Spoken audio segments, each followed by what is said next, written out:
Good morning, everyone. It's Robert from On My Turntable. Hope you're having a great morning this morning. It is Monday morning, as always, a coffee kind of morning.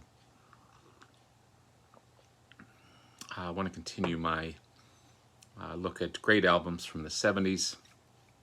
This time of year, 1974. Some great albums. I could have gone for 2 hours on this one. What a great year for music. So many great releases in this particular year.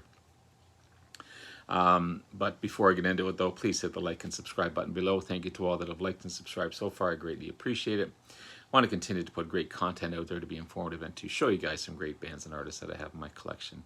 It's because of you guys, your likes, your subscriptions, your wonderful comments that keep me going, keep me motivated to do this kind of thing, and I greatly appreciate it. Thank you so much. I also want to join in on a fantastic guy in the BC, Mr. Jeff Witcher, celebrating his 1,000 subs. That's fantastic, Jeff. I want to get there one day myself. You just skyrocketed based on the formula that you have going on in your channel. Jeff can be so serious in 1 minute and then just break you up the next. He's just a fantastic guy. But everyone go to Jeff Witcher's channel and support him. Like, subscribe, leave wonderful comments, please, because he deserves wonderful comments. If you have to be negative, go somewhere else. But yeah, let's all support Jeff, and let's support everyone in the BC. Everyone's doing their thing. Everyone's trying their hardest.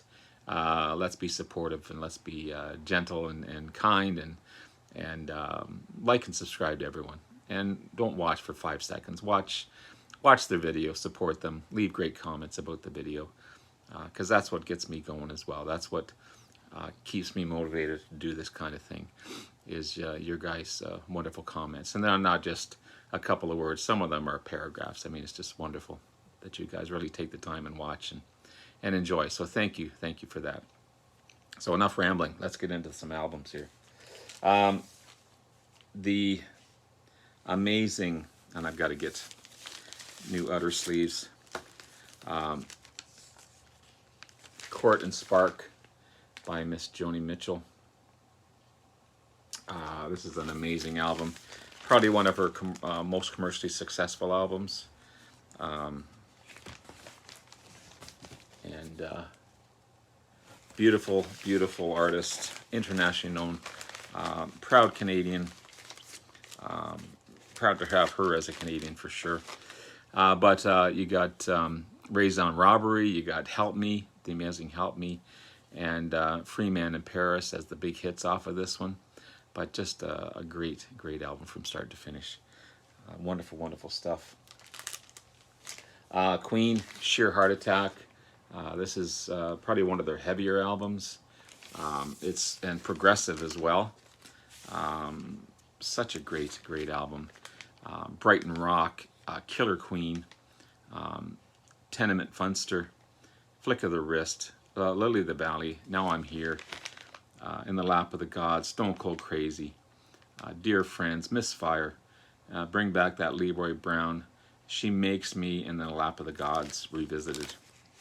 Fantastic, heavy, progressive album, Queen, and Sheer Heart Attack. One of my favorite bands, Steely Dan and Pretzel Logic. Ricky Don't Lose That Number is the big hit off of this one. And Steely Dan hired nothing but the best. They didn't stop until they got it right. They could have 50 people playing on one album or one song. It's just remarkable, the amount of studio musicians they had going on here. But great writing, great singing, great playing as well. Fantastic album. Fantastic. There was a great documentary about these guys on Netflix, and I went to look for it again last night. I hope they didn't remove it, but it was really good. It was basically their beginnings to their unfortunate demise as far as a band. But this is Leonard Skinner and Second Helping. What a fantastic band these guys were. They started off as high school players, and went through, and their lineup didn't really change all that much. But yeah, they could play between 20 people, 200 people, and it wasn't until they really backed up the Stones in one of their concerts that they started to play for, all these thousands of people. And that was at the time where the Stones had the tongue in the front of their stage, and none of the backup bands could go out there, but Ronnie Van Zant brought his two guitarists out there, and it peed off the Stones, but they took their chance, and they made it big after that one for sure. But what a great album this one is. What a great album. Just fantastic, fantastic stuff. Sweet Home Alabama, big hit off of this one. And yeah, classic Leonard. Just like Joni, this guy's a songwriting master mind.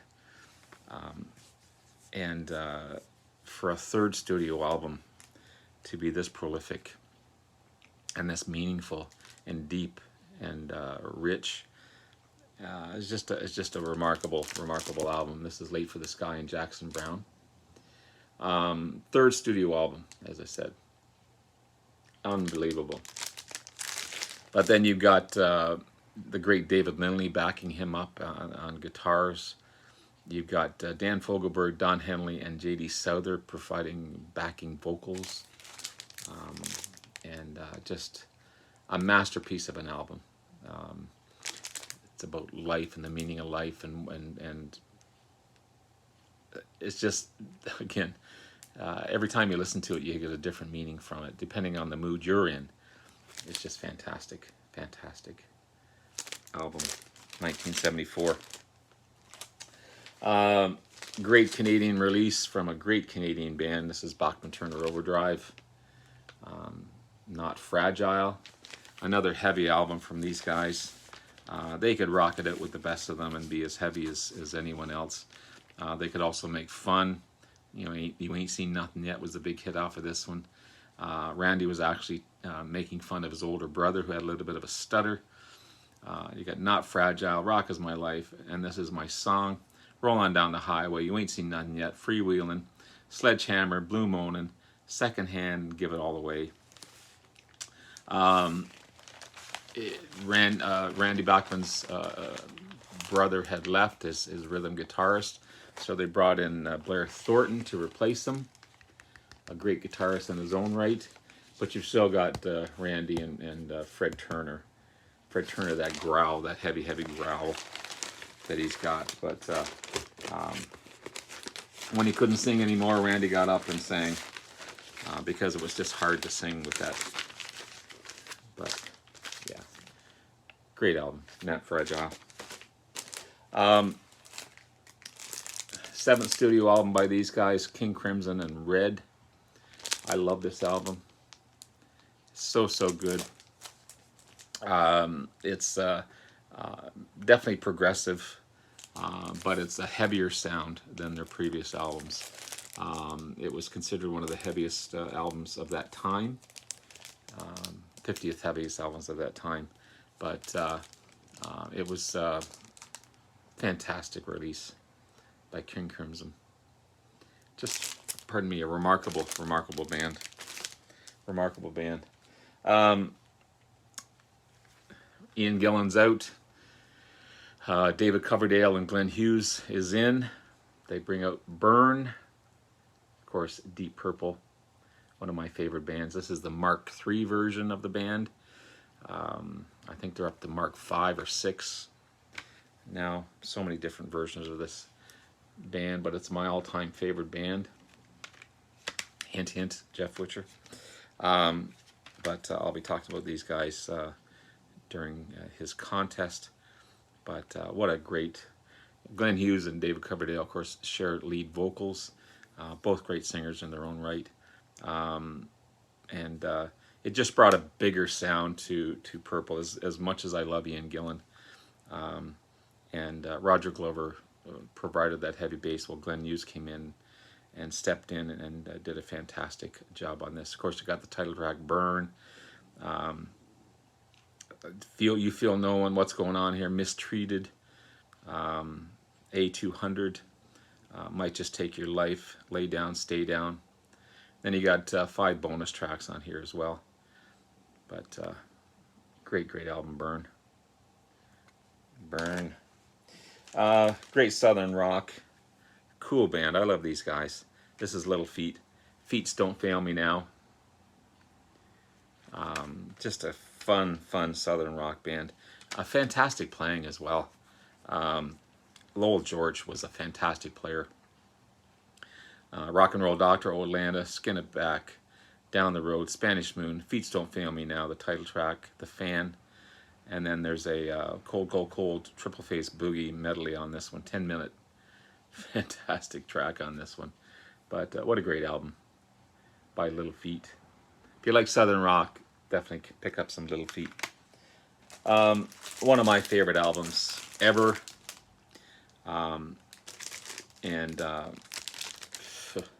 What can you say about this one? This is a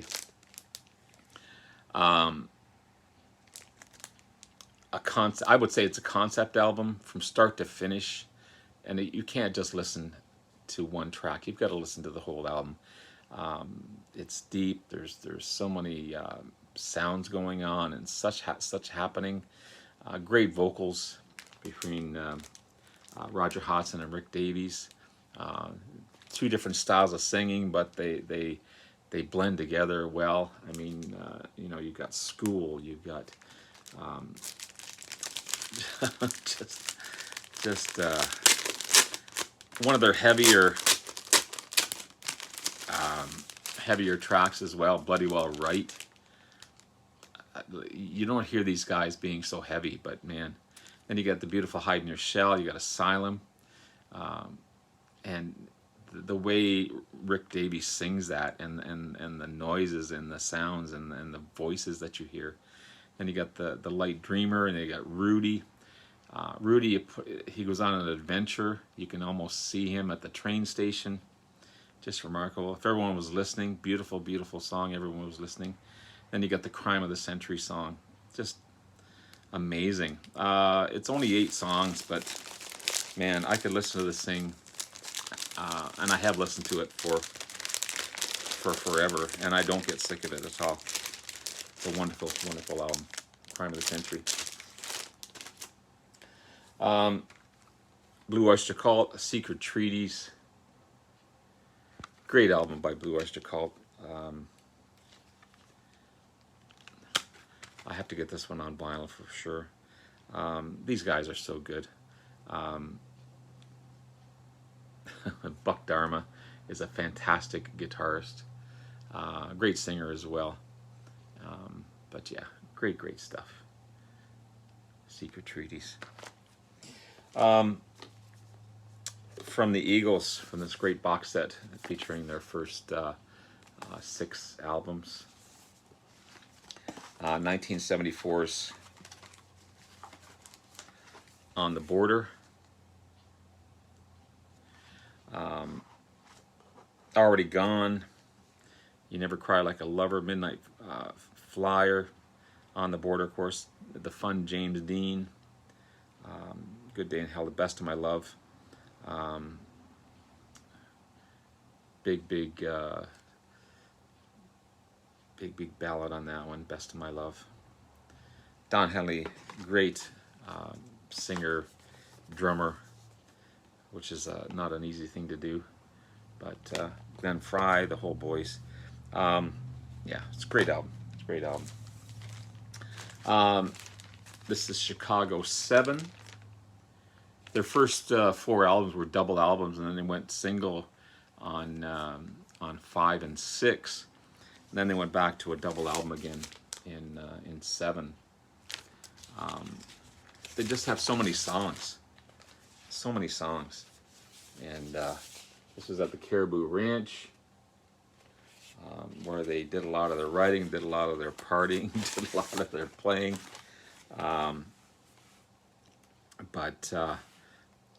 Yeah, it's just an opus of an album. You got Devil Sweet, Prelude to Airy, and then Airy. Such a great album. Such a great album. I love Chicago's first 10, 11 albums with the great Terry Kath. But once he unfortunately killed himself by accident, so they say anyway. I believe that was an accident. That I just lost interest in these guys. But wonderful, wonderful album. I always love Chicago. Their first two albums will always be my favorite, but great release as well. 7. This one took me 2 or 3 listens to get into, for sure, because it's just a deep album. This is Relayer, and yes, but it's a masterpiece. It really is such a good album. There's so many intricate parts in this album. It's just remarkable. To Be Over, Sound Chaser. Now, there's not a lot of songs on this one. The Gates of Delirium, taking up the whole side. But yeah, it's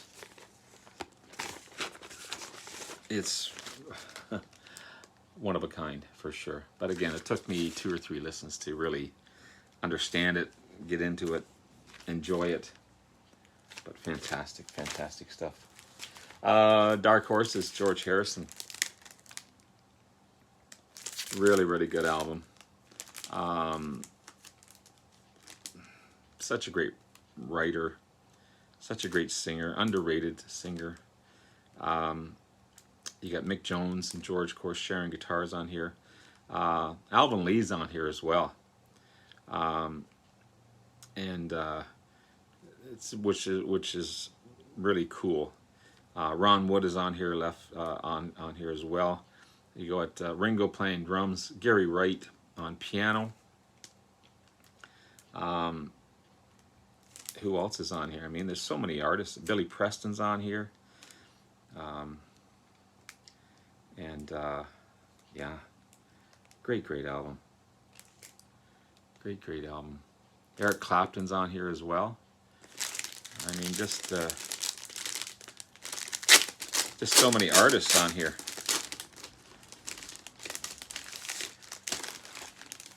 Who else we got? Robin Ford, Nicky Hopkins. Yeah.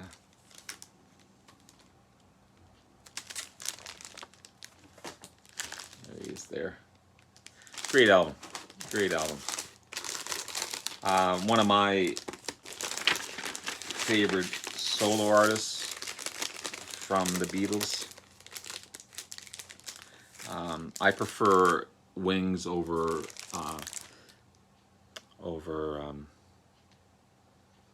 Paul McCartney's solo stuff. I love George Harrison. I love all his stuff. And John Lennon, of course, is raw, great. I've got a couple of Ringos as well, but I think George Harrison is the better of the bunch as far as his solo stuff. The great Grand Funk, all the girls in the world beware. Great album. This is a fun album as well.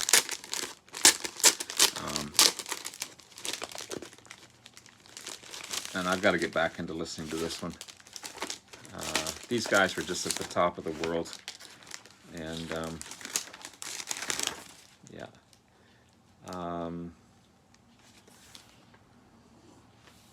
Memories, All in the Girls' World Beware, Bad Time to Fall in Love, Some Kind of Wonderful. Just that's when they were getting into their radio hits. But they could still rock it out when they wanted to. But great album. Great album. By Grand Funk.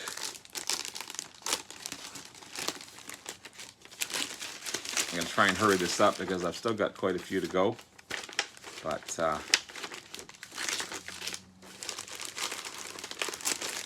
that back later. Foghat Energized. Another great album by Foghat. These guys are really rocking stuff. The amazing Procol Harum and Exotic Birds and Fruit. A, I love this cover, and B, this is a wonderful album as well. By the great Procol Harum. Fresh Cream. Great 74 release.